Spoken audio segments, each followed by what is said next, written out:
Good morning, children and my dear friends. Today we are going to learn about the expression for radius of Bohr's nth orbit. Okay, in previous video we have learnt about Bohr's atomic model. Okay, so in that we have learnt the postulates as well as the drawbacks of the atomic model that has been suggested by Niels Bohr. Okay, so today we are going to learn how Niels Bohr has calculated the expression for radius of nth orbit. Okay, and his model is applicable to hydrogen atom and hydrogen like species. Okay, so today our topic is what? Expression to find out Bohr's nth orbit. I think you can able to see. Okay, I'll just check. Okay, expression for Bohr's nth orbit. Expression for Bohr's nth orbit. Okay, now Bohr's nth orbit. I have just divided the board into two parts. I'll write on two parts. Okay, so that it will become easy for you to copy down the expression. It is like a small derivation which we are going to learn here. Okay, so board is very much important for you to note down that expression. Okay, so this is your Lalita Mary ma'am, your chemistry teacher, and already I have uploaded so many videos. Those who are watching my videos for the first time, kindly subscribe to my channel. Okay, I request all your valuable comments. Okay, and please try to share my videos to the most of the students whoever are in need. Okay, so let us go into the topic. Today our topic is what? Expression for finding out Bohr's nth orbit. Okay, so here what we have learnt in Bohr's atomic model, that once we have to recall. Okay, we have learnt that according to Bohr's atomic model, okay, nucleus will be there in the center. Okay, and electrons keep revolving in fixed orbits called fixed paths called orbits or shells. We have learnt like that. Okay, so here we have to consider to find out the expression for nth orbit of Niels Bohr's atomic model. Okay, we have to consider an electron. Okay, please write every point whichever are being written by me. Okay, consider an electron. Okay, first point, consider an electron. Consider an electron. Okay, one electron is there. I am representing with dot, and this is nucleus. You all know, center of the atom, you call it as nucleus. An electron of charge E. Consider an electron revolving round the nucleus. Revolving round the nucleus. Okay, you know about this. Let the charge of the electron is E. Let the charge of the electron. You know that electron is negatively charged particle. Charge of the electron. Okay, now let the charge of the electron is taken as E. Okay, E coulombs. Units for charge, you all know that it is coulombs and it is negative. So generally we will represent electron charge E minus. Electron will represent it with E minus. It is negative. Okay, and let the charge of the nucleus. Let the charge of the nucleus. Okay, now let the charge of the nucleus is equal to Z into E, because nucleus has what? Protons, and protons number is how much? It is equal to the atomic number. Okay, so Z number of protons are there in the nucleus, and the amount of charge, okay, the amount of charge, or in other words the magnitude of charge of protons as well as electrons is same only. Okay, just the difference is protons are positive and electrons are negative. That is the only difference, but the magnitude of charge is same. So Z number of protons are there inside the nucleus. So charge of the nucleus is considered to be Ze. Okay, so Now these two are separated by a distance r, where r is the radius of the orbit. You can consider r. Here nucleus is there, which is considered to be the center of the atom, and electron is revolving round the nucleus on circumference of a circular path, which you are treating it as what? Orbit. Okay, so here charge of electron is E and charge of nucleus is what? Ze. Okay, separated by a distance what? R. Okay, now the distance of separation or radius of the orbit is taken as what? Radius of the orbit is equal to R. Okay, so please note down these points. Okay, now coming to very important law, we are going to learn a very important law. What is that? According to Coulomb's inverse square law. Okay, according to Coulomb's inverse square law, whenever any two charged bodies are nearer to each other, then there will exist some force of attraction will exist in between the two charged bodies. Here nucleus is a charged body, electron is also a charged body. So there will be some force of attraction will exist in between the two charged bodies separated by a distance r. Okay, and that force of attraction according to what? Inverse square law, Coulomb's inverse square law. Okay, the force that is existing between these two charged bodies, F, force. We are speaking about what? Force. Force existing between the two charged bodies is directly proportional to product of their charges. Okay, and inversely proportional to square of the distance between them. This is the statement for what? Coulomb's inverse square law. So I will write the statement, please copy down that. Okay, so according to, you can able to see, right? According to Coulomb's inverse square law. Okay, according to Coulomb's inverse square law. Coulomb's inverse square law. What is the statement? Okay, the force of attraction between two charged bodies. Okay, now the force of attraction between two charged bodies. Here what are the two charged bodies? Nucleus and electron.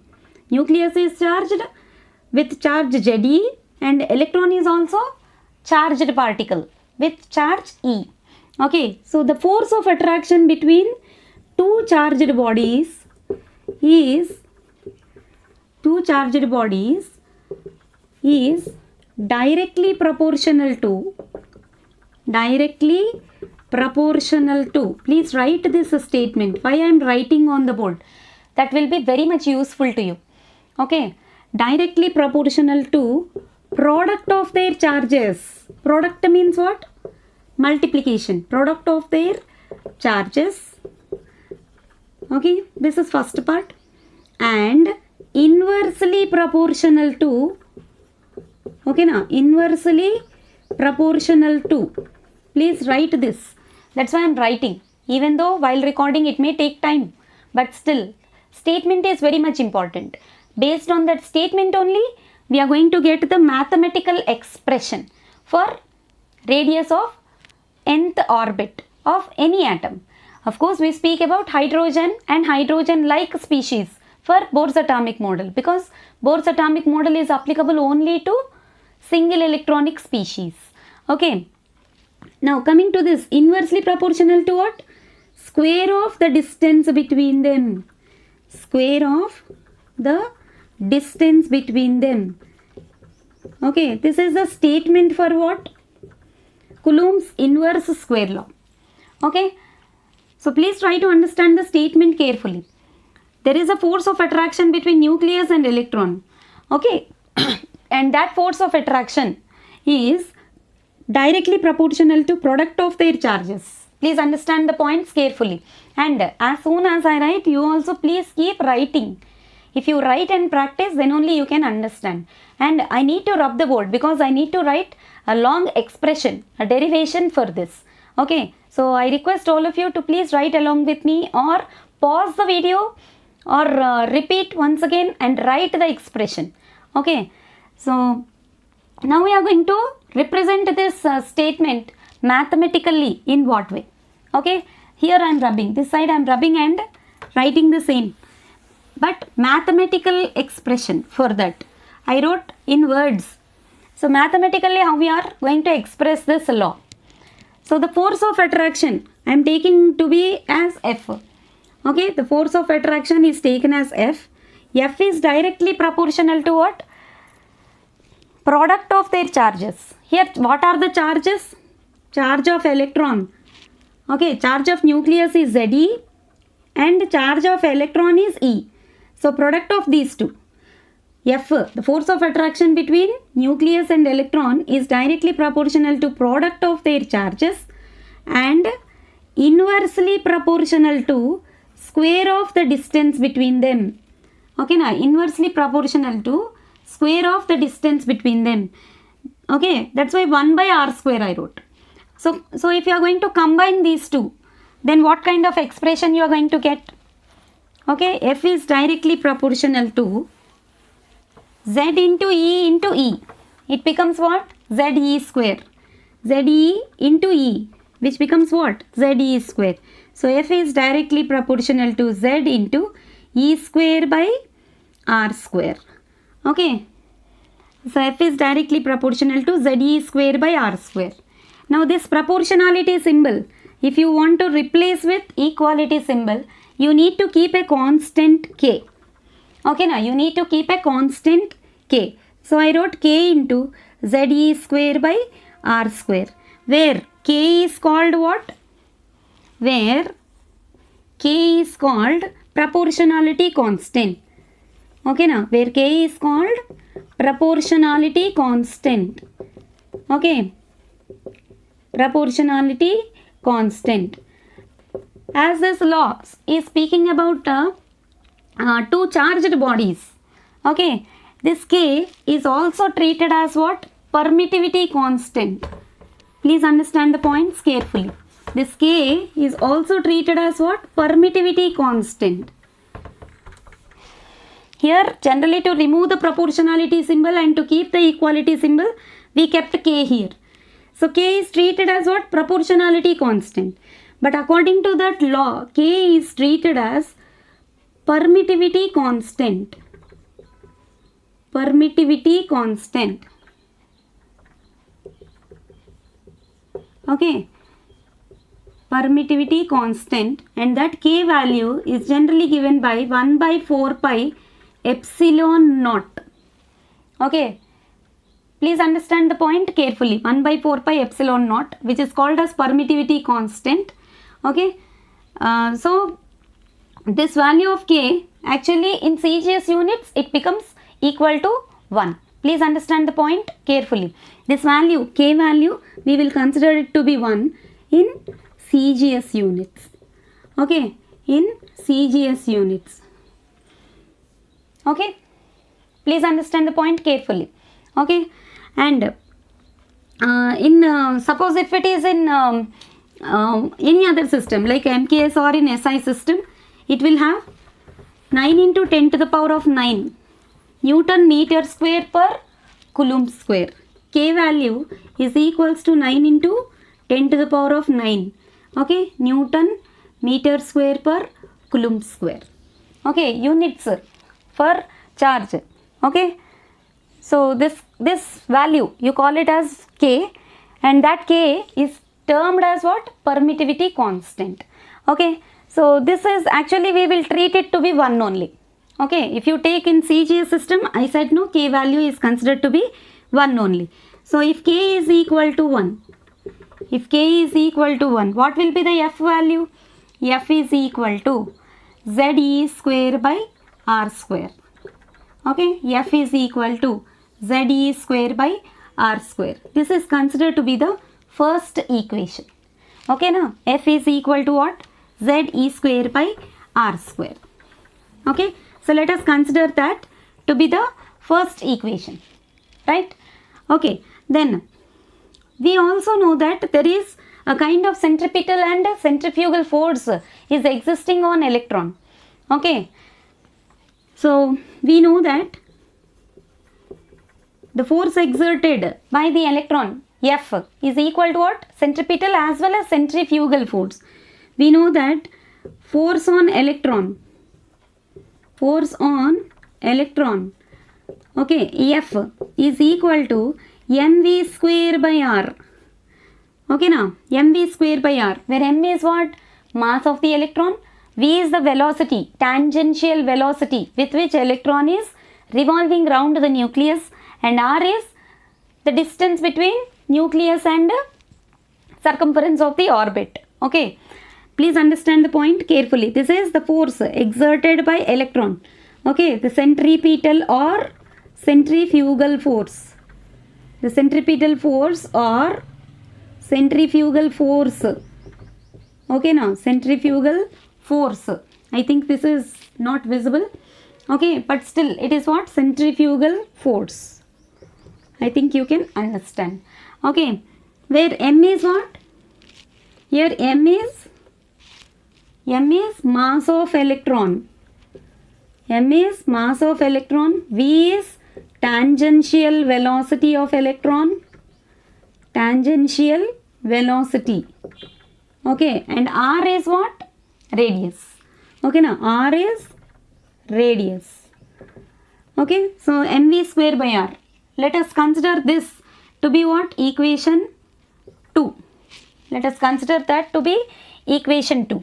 I am rubbing this side so that you can able to write. So we got two equations now. Okay, what are those two equations? F is equal to ze square by r square. This is equation number 1. Okay, and the same f value we got it also as what? mv square by r. Okay, so you can equate these two equations, because on both the equations force only, force exerted by the charged bodies we are considering. So if you equate f in both the equations, okay, 1 is equal to 2, equating 1 and 2. Okay, then what you will get? ze square by r square is equal to mv square by r. Okay, here square and this r gets cancelled. Okay, so mv square is equal to ze square by r. You are going to get like that. And from this, if you keep v square here only and bring this m to the denominator, okay, that implies what? V square is equal to, bring this m to the denominator, then it will become what? ze square by rm. Let us consider this to be the third equation. Okay, now let us consider this to be your third equation. Right? Please note down carefully.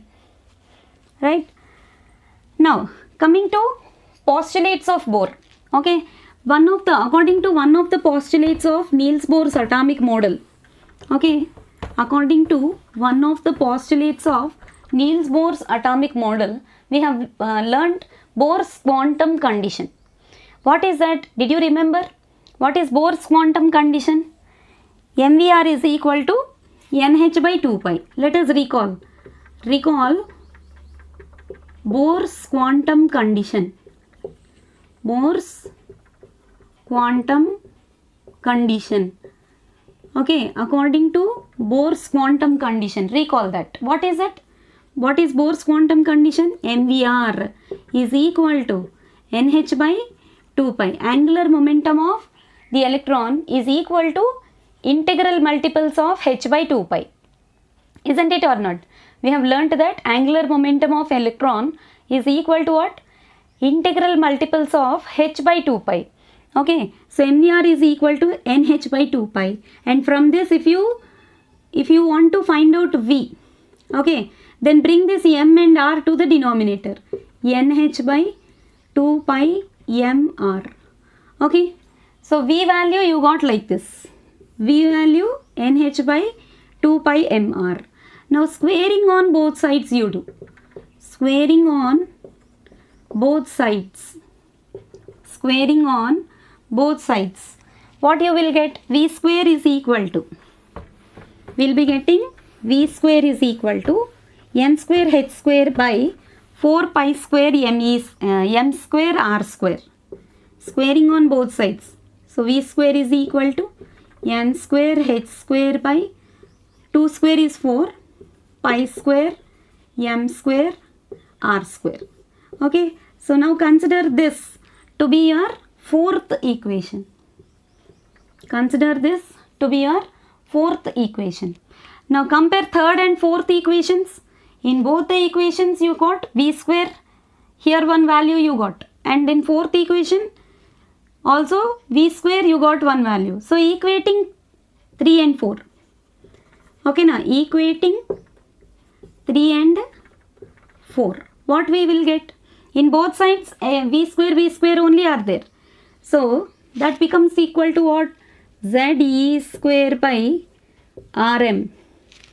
Z e square by Rm is equal to n square h square by 4 pi square m square r square. Okay, again you can cancel. Here r is there, there's r square is there. Okay, r and square gets cancelled. I just cancelled only square. Try to see the video in full screen so that what all the terms which I am using here can be visible properly. Okay, so square, r and square gets cancelled. Here also m and here square is there. Square gets cancelled. So it is left with what things. I'll write here. Okay, so this side I am writing. That's why I divided the board into two parts so that you can able to see and copy down that one properly. So what are left? We are left with ZE square. By R and M both got cancelled. So I wrote only ZE square is equal to n square h square by 4 pi square mr. Okay, so this is the expression which we got by equating equations 3 and 4. Now our aim is to what? Expression for nth orbit, Bohr's nth orbit, radius. Okay, now radius of Bohr's nth orbit.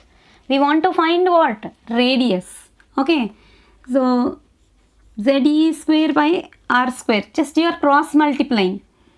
So ZE square into, just cross multiply, 4 pi square mr is equal to n square h square. Okay, this h means Planck's constant. You all know that. So from that what you can able to get? If you want to find out the radius of Bohr's nth orbit, expression for what? Radius of Bohr's nth orbit. I didn't write here radius. Please check that. Radius. We are calculating what? Radius. So from this r value you wanted to take out. So r is equal to n square h square by, okay, 4 pi square m e square z. Okay, n square h square by 4 pi square m e square z. So this is the expression for what? Radius of Bohr's nth orbit. Okay, now so this is the expression for radius of Bohr's nth orbit. Radius of Bohr's nth orbit. Okay, now Bohr's nth orbit. This is the expression for what? Radius of Bohr's nth orbit. So this is only our required equation. Okay, radius r formula we got. Okay, now here some known values are there. Here n means orbit number, h is Planck's constant. Okay, m is mass of electron, e is charge of electron, and z is atomic number. Okay, so we have all known values are there here. Suppose if you are substituting the known values of r, whichever are the terms which we are finding in r. Okay, if you are going to substitute all the known values in the expression of r, what are the known values? Let us learn. N is orbit number. It will change. Okay, now n is orbit number. It keeps changing. If it is first orbit, n will be 1. If it is second orbit, n will be 2. So n value, at the time we have to identify like which orbit's radius you are finding. Based on that you will substitute the value of n. So n value is not a fixed number, but h value you all know. H value is how much? 6.625 into 10 to the power of minus 27 erg second. We have learnt this in Bohr's atomic model. Okay now, H value 6.625 into 10 to the power of minus 27 erg second. Okay, and pi value you know 3.14, 22 by 7, 3.14, and m is what? Mass of electron. Okay, here you can either take 34. If you take, it will be in joules. Joules is better. Minus 34 joules second. Okay, joules second. And mass of the electron is how much? You know this value also. 9.11 into 10 to the power of minus 31 kgs. This is mass of electron. Okay, these values already we have learnt. Okay, fundamental particles, these all are, right? Please remember these values. Okay, now coming to E. What is E value? E means charge of electron. Okay, now here E means what? Charge of electron. E value is what? Charge of electron. What is the value of charge of electron?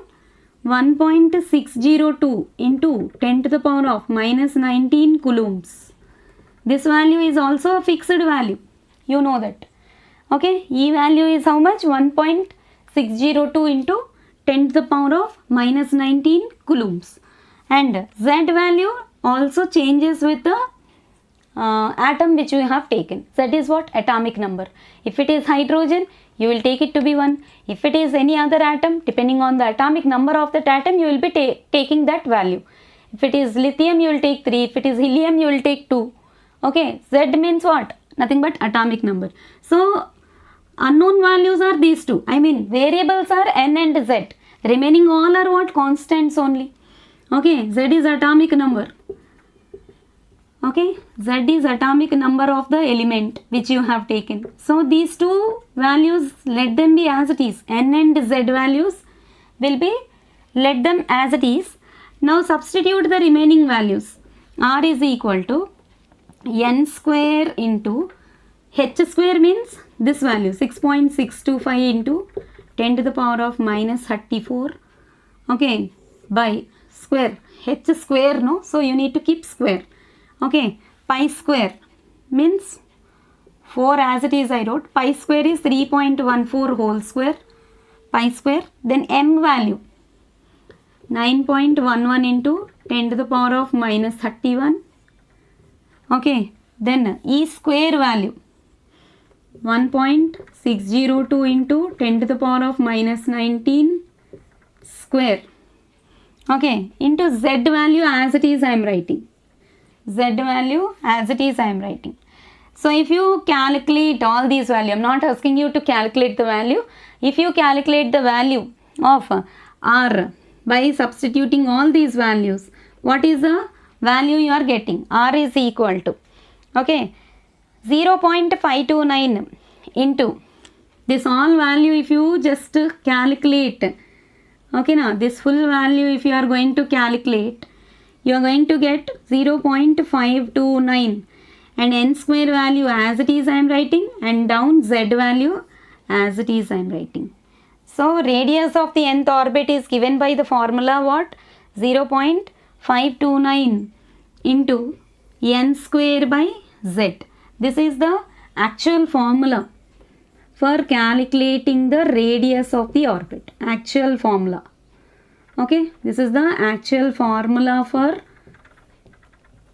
finding the radius. For finding the radius of Bohr's nth orbit. Radius of Bohr's nth orbit. Okay, now you can able to see if I write here Bohr's nth orbit. Okay, so this is our final expression for what? Radius of Bohr's nth orbit. Okay, R is equal to how much? 0.529 into n square value will change. If it is first orbit, n value will be 1. If it is second orbit, n value will be 2. Third, n value will be 3. So it keeps changing with the orbit number. So n square as it is I wrote. And z value also changes with the element which you have taken or the species which you have taken. Okay. So r value, after calculating all this, what you are going to get?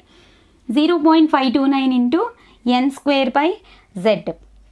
So from this equation, what you are going to observe, radius of nth orbit is directly proportional to, okay, directly proportional to the orbit number. Okay, now directly proportional to the orbit number and inversely proportional to atomic number.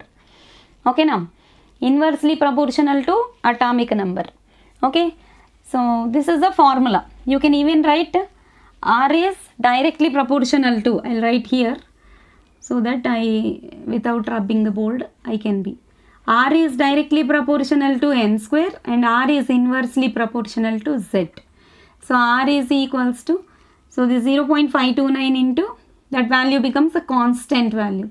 Okay, now, so k into n square by z. Okay, so that will be the expression for what? Radius of Bohr's nth orbit. Okay, so based on this formula, r is equals to 0.529 into n square by z, you will be having small numericals to do. Okay, I'll make you to do the numericals also. One of the videos I'll make to how to calculate certain radii of certain orbits. Okay, so until then, keep watching my videos. Okay, thanks for watching. Your hard work is your superpower. Okay, do not waste your time. Keep working hard. Okay, thanks for watching. Bye.